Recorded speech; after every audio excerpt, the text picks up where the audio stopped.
Almost a year ago, I made the bold decision to buy a second camera body, and I decided on the Sony A7C. This camera would primarily serve as a backup to my Sony A7R III, which incidentally is the camera that I'm filming this video on now. And if the video looks weird or janky, it's because I am filming it on the Sony A7R III. Normally, I use the A7C for video. And as we go throughout the video, we'll talk about why. Welcome back to the channel, guys. Normally, this is a film photography channel, but I think I would be remiss to not talk about one of my favorite pieces of gear that is inside my camera bag. Every still image that you've seen and every video clip that you've seen posted on this channel came from this little camera body here. Originally, like I said, I intended to use it as a backup body for my Sony A7R III. But over time, the weirdest things started happening. I found myself time after time reaching for the A7C more and more, which is strange. It has less megapixels. We love megapixels. Well, as it turns out, there's much more to it than that. So stick with me as we talk about why the Sony A7C is a fantastic camera choice this year. Welcome back to Overexposed, where we talk about cameras and sometimes beef jerky price. I like to think back to the meeting that probably took place regarding the A7C when it was conceived. I imagine one of the Sony executives said, "You know that A6000 camera that we have?" And then one of the camera designers is like, "Yeah." And the executive's like, "Why don't we put a full frame sensor in it?" All right, let's go. And when the A7C was announced in August of 2020,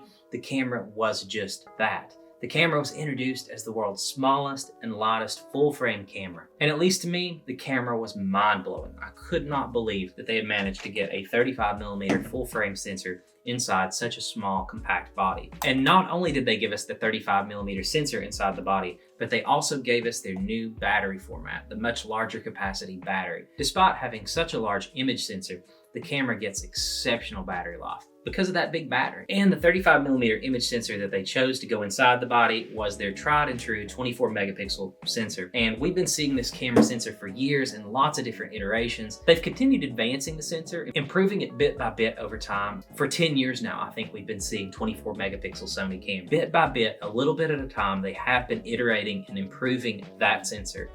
New technologies being added to it, better image processing software inside the cameras, along with backside illumination, lots of new tech going into these sensors over time. So it's still 24 megapixels, but that doesn't hardly tell the story. The image sensor has been improved over the past decade of shooting, so that's cool. Another really great thing about the Sony A7C body is the ability to rotate the screen around.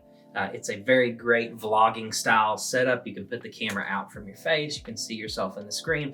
And for me, making YouTube videos, having the camera on the tripod, I'm giving you a little demo of how I typically have it set up. Camera on the tripod and the screen facing me. That's one of the strongest points of this camera. That's one of the best things about it. Another really cool thing about the screen on the back of the camera is not just that it rotates around, but it also provides a very nice image quality. And in addition to that, it's also a touchscreen.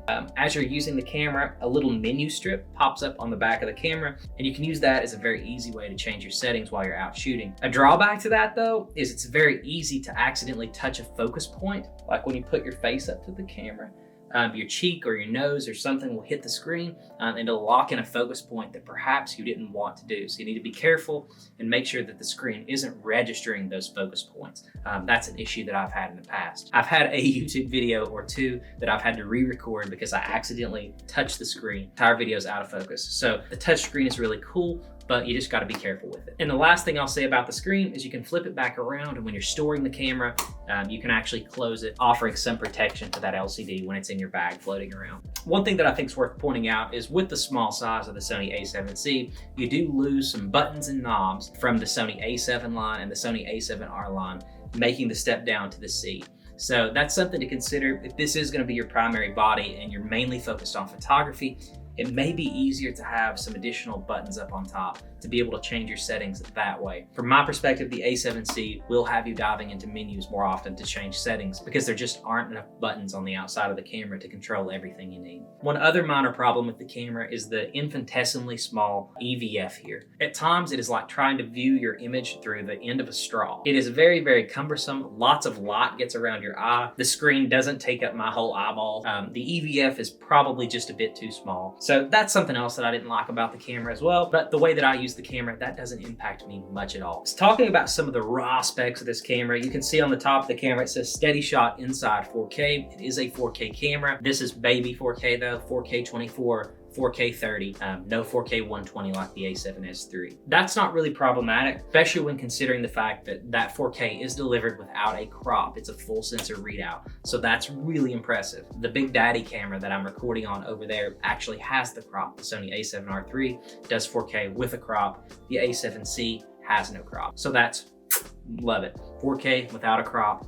One of the best things about the A7C for video purposes. Another thing, 693 points of hybrid AF. The autofocus on this camera is really good as well. Lightning quick and does a very good job keeping what you want in focus. Up to 10 frames a second, that's not my typical use. My business partner will tell you, even at my detriment, lots of times I don't make it over into the high frame rate modes. But at least for me, 10 frames a second, more than enough. Another impressive specification of the camera, it has Sony's in-body image stabilization tech, up to 5 stops of image stabilization. And you gotta love it, that's fantastic. It allows me to shoot these big prime lenses at much lower shutter speeds than I would be able to without the stabilization. And I'm not gonna spend much longer talking about the specs of the camera. There have been 600,000 review videos done about the camera, but those are the highlights: the battery, the screen, the small form factor, and the 4K video. Those are the things that I've loved most about the camera. So now let's talk a little bit about the image quality. So let me just say, I talked about that sensor a little bit a few minutes ago. The sensor has been around with us for a really long time. Sony has had a 24 megapixel, 35mm sensor in their range for the better part of a decade, and I honestly think it leaves nothing to be desired. Routinely, I deliver images from the A7C alongside images from my A7R III, and I have had not a single client ask me why images are smaller than the other. 24 megapixels is more than enough for most uses, and I don't think very few folks are gonna notice the reduction in megapixels, choosing one over the other. There's a much longer, more in-depth discussion that we could have about megapixels, but we'll also save that for another day. 4K video, no crop. This is my primary video camera that I'm using at the moment. Almost all of the videos that you've seen on this channel, with the exception of this one, have been filmed on the Sony A7C. The video files that come out of the camera, especially in the RAW profiles, provide a lot of latitude for editing and color grading. The camera will also allow you to record to an external recorder, if that's something you're into. The last thing I'm going to talk about with the camera though is the price. These cameras retailed for about $1,800, $1,900 when they first came out, but you can grab one of these puppies on eBay now for about $1,300, $1,400. At that low price of $1,300, $1,400, this camera represents an incredible value. You're getting exceptional image quality. You're getting a really tiny, compact form factor that you're able to use, take with you. I don't have the most compact lens on. It's an Sigma 85-1.4. The camera profile could obviously be a lot smaller and more compact, but this is the lens that I had on the camera today. The camera represents an incredible value, and at least for us video makers, it seems like the industry standard is still stuck at 1080p, although more and more things are moving over to 4K. So it looks like even though this camera has no 8K functionality, I don't believe you're gonna be hurting for a while. 8K functionality seems to be quite a ways off. I don't know a single person in my circle who has an 8K TV. So realistically, you're gonna get all the video performance you need out of this camera. And I think the same can be said for photo image quality as well. 24 megapixels is not anywhere near the industry standard. We have Sony with 60-something megapixel cameras, Canon with 100 megapixel cameras, and the industry seeming to move further and further down that megapixel path. But at least in my circle, shooting seniors and weddings and portraits here, there, and yonder, I don't think a single person gives a single frig about any additional megapixels. Most of the time, they're downloading these images and posting them on their social media, and at least for that use, 24 megapixels is way more than adequate for that. So I think that you're gonna be perfectly fine, even as a professional photography camera, with 24 megapixels. It's easy to get hopped up and sell yourself on needing more megapixels, but in my experience, 24 is perfect. 24 is just enough. So those are some of the things I love about the Sony A7C.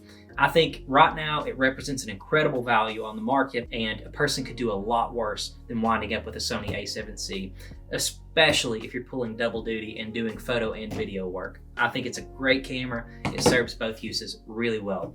But let me know in the comments, have you got an A7C? Do you love it? Do you hate it? Do you think I'm an idiot? But before you go, guys, if you thought this video was cool, take a look at my video about the Sony A7R III from last year, and I think it represents an incredible value as well, just perhaps in a slightly different way. But as always, guys, thank you so much for watching, and we'll see you next time.